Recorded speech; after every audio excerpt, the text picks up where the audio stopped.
தேவன் அவர் நம்ம கூட தான் இருக்கிறார் என்பதற்கு அடையாளமாக நான் இஸ்ரவேலுக்கு எப்படி இருப்பேன் என்றால் பனியை போல இருப்பேன். ஒரு நாள் ஆண்டவர் கிதியோனை பார்த்து சொன்னார், உனக்கு இருக்கும் இந்த பலத்தோடு போ, உன்னை அனுப்புகிறது நான் அல்லவா.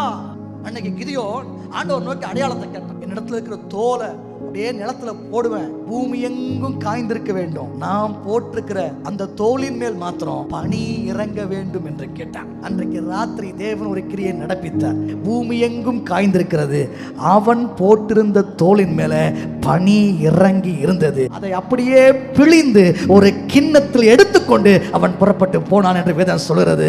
நம்முடைய வாழ்க்கையில் கூட நாம் எடுக்கின்ற முயற்சிகள் சவால்கள் பெரிதா இருந்தாலும் கர்த்தர் நம்மோடு கூட தான் இருக்கிறார் என்பதற்கு அடையாளமே ஒரு பனித்துளியை போல ஆவியானவர் அவருடைய பிரசன்னத்தை நம்மேலே இறங்க பண்ணுவதுதான் தேவன் நம்மோடு இருக்கிறார் என்பதற்கான அடையாளம். கர்த்தருக்கு ஸ்தோத்திரம் உண்டாவதாக.